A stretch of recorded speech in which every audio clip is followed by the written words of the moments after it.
Good afternoon. This is Steve McAllister, and welcome to X Broadcast X Media Group. X Media Group. It's been a long day, folks, already. So we'd like to. We're here at the Branson International Film Festival, and we'd like to introduce you now to Dormalee.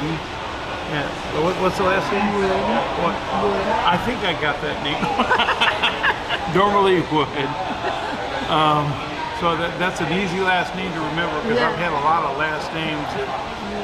Anyway, so tell us a little bit about yourself, but let's find out exactly what you're here for and what you're doing and what your ministry is. Well, I'm here I'm a victim and a victorious survivor of human and sex trafficking, and I would like to get it out where people can see what all the miracles that God did all the time. I was kidnapped, and I was kidnapped for a year, and they even tried to cut my throat, and I said, God, if it's my time, I'm ready. If it's not, I'm going to glorify you. And I said it out loud, and they could not touch me. I was the property of God. But there was all kinds of miracles, like I even had to get rid of a baby. If I hadn't, I would have been there forever. And then plus the baby would have been tortured to death or sexual abuse. And I wanted it in the arms of Jesus. But I did have to ask for forgiveness. But I was only 20 years old, and I was in a survivor mode, and plus I had mental emotions and physical because of everything I had been through. And I am not for abortion. I don't believe in it, but I did have to do that, or I couldn't have made it, and I know the baby would have been a lot better in the arms of Jesus. Wow, you have been through a lot. Yes, I mean, it's... And the Lord does have something for you. I mean, if you've been through what you've been through, the Lord definitely had His hand on you. Yes. The hand of providence, for sure.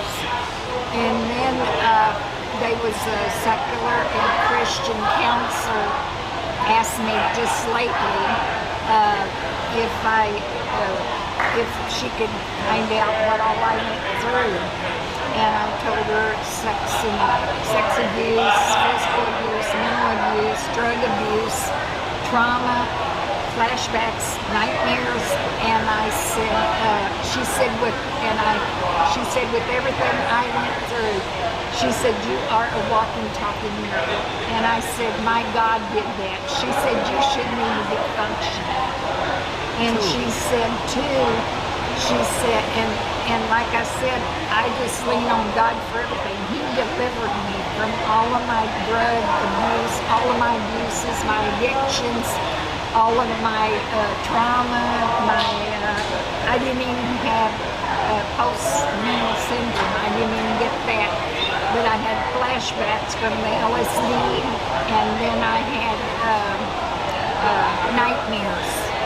And so there was a next door lady, she was a neighbor of ours when I lived in Rockford, Illinois, and she knocked on the door and she said, I'm your next door neighbor, I just wanted to let you know that I was your next door neighbor.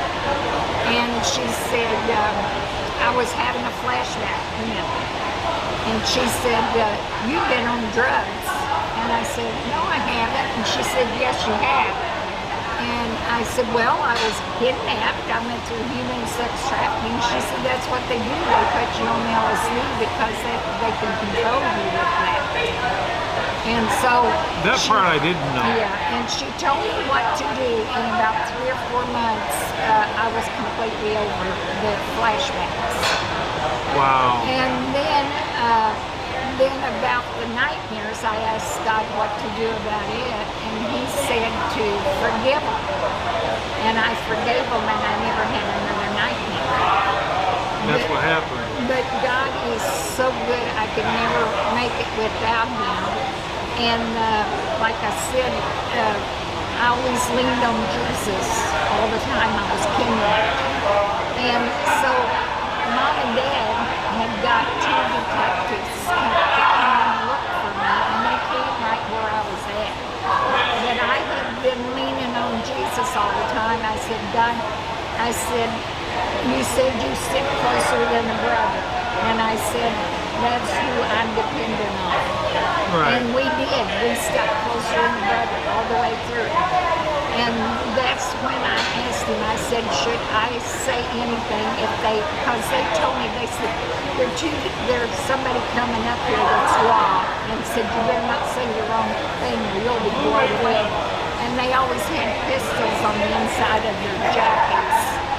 And so I knew I would be blown away. So I said to God, I said, what do you want me to do? It's not the time. It's not the right time. So I knew. So they asked me, they said, are you here on your free will or against it? And I said, on my free will. So they just left. And I said to God, I said, God, I said, I don't know why I couldn't go. But I said, I've always trusted you, and I still trust you. And about 3 or 4 months later, they let me go. But they told me if I ever went to the law or anything, that I would get killed or my family would be murdered or tortured. And so anyway, they just dropped me off there in Canada. I didn't even know nobody in Canada. I was working Canada and Detroit. That's where they made me work. And it was the Italian mafias who they sold me to there in Detroit. And so I didn't know to trust them. I couldn't trust them on nothing because I didn't know who was their friends or anything. So I didn't know what to do. So I sat there in the pub for a long time. And I didn't know when they was coming back. I didn't know what to do. And then there's a guy came up to me and said, go out with me. He said, come go with me. And I said, I can't, I'm working. He said, you're not that kind of girl. And I didn't know what to say to him because I didn't know who he was. Right. And then I finally did. He's the one that I went with to get out. But there was a miracle there because God put it in my heart, told the name of my cousin and everything. And I thought, well, if he knows my cousin, he said he went with her and said her name. And I thought, well, if he did that, then, he must know me or know my family. Right. Well, then later on in life, God showed me, he said he didn't know, he said he didn't say that. I put it in your heart so you would leave with him. And that was another miracle. And God showed me about the next door lady said she was a guardian angel. Wow. So that's why I'm saying he just keeps doing miracles for me and blessing me and everything. Stop. No, and then He is the God of miracles. that's right. And I don't know about COVID or not, but I had COVID and I died, and God showed me a vision about that. And I mean, he's just always warning me or guiding me or being there for me, protecting me or whatever. I just depend on him all the time. Right, so how long were you actually clinically dead? I don't think very long. Okay, not long enough to really do any permanent damage. My daughter said that my heart didn't stop, but God showed me a vision that he did bring me back to life. Wow. And it was like, he told me, he said, I said to him, I said, God, I said, you know that I promised you that I'd glorify you if you kept me from getting killed when I was kidnapped. And I said, this is what I want to do. And I said, you showed me I had missions that I got to do. and I said, I want to win souls to your kingdom, and plus I want them to know that you can deliver them from any kind of bondage, any kind of addiction. Your testimony proves it. And I said that you can, but I said, I leave it in your hands. And it was like they put me in a big cardboard box, and they folded me up like a accordion.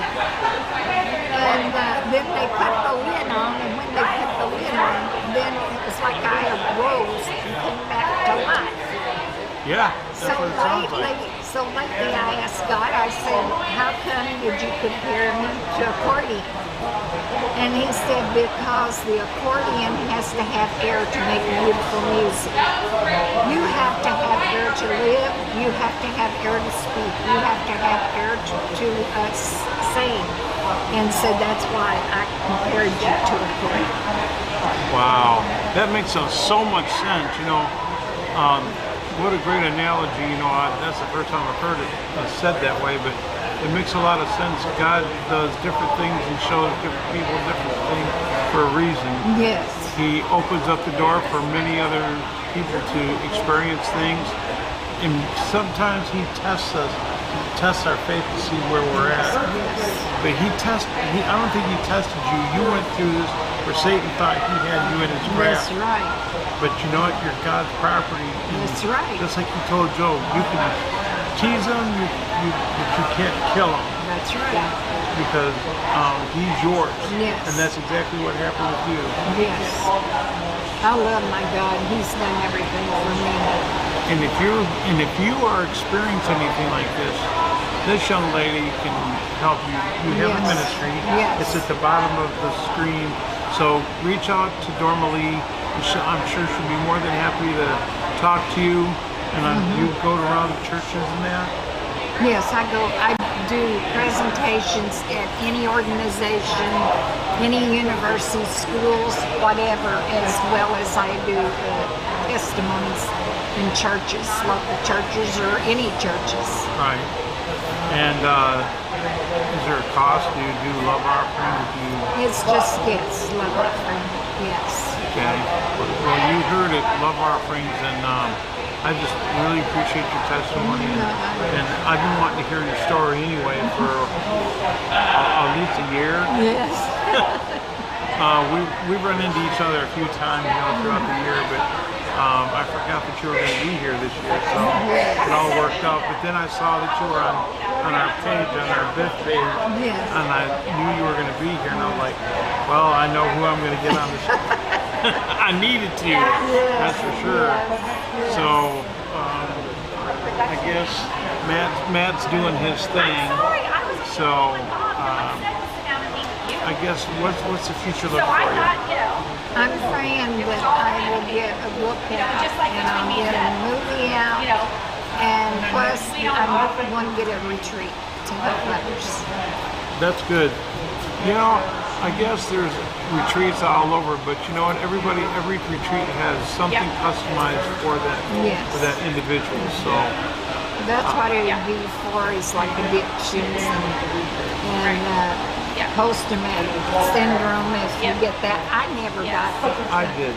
I never did get that, and I thank God I didn't. But it can be. It's really spooky. Yes, I bet it is. Yeah. It was really bad with flashbacks and nightmares too. Yeah, you know, some people. In fact, my friend Cindy, who I'm going to get you in touch with, she said there's a difference between PTSD and just regular nightmares. It's actually flashbacks from something that you saw that was traumatic in your life, whether it's sexual abuse, whether it's and it's not people. It's a whole different ball game with that, but with your situation, it was both. Yes. So that's why you got to be careful. You know, sometimes get help, get professional help, or reach out to somebody that you know. And I would probably go to a Christian counselor. But I never had to go to a psychiatrist. I never went to nothing. I went to Lord Jesus Christ. Well, he's the top. He's top notch. He's my everything. He is a great physician. Yes. Wow, that is super. Yes. Well, I appreciate you being with us, Yes. and we'll be in touch. And do you have a card? I'll give it to you tomorrow. I've Okay. got cards. I'll be here tomorrow. Matt won't be, but I'll be here. Okay. Well, it was nice visiting with you. You Thank too, you and- very much. Yeah, and we've been in touch off and on Yes. up until the event. I can tell I'm getting tired, and I'm about ready to go start a screening of a movie. And I'm like, and then I got to be back up here because I got a few more interviews to do. But we appreciate you folks for Thank you dropping very by much. and watching this. We're here at the Branson International Film Festival at the shops of Branson Meadows. Yeah, the shops of Branson Meadows. And it's at the Branson Event Center in the Colon Theater. And if anybody wants to get in touch with me to let me do a presentation or a testimony or just need help, call 417-332-7605. Okay, can you repeat that one more time? 417-332-7605. Okay. And thank you very much. Okay. Well, thank you very much, Dormalee. I'm gonna see if I can stop this thing now. Just do that.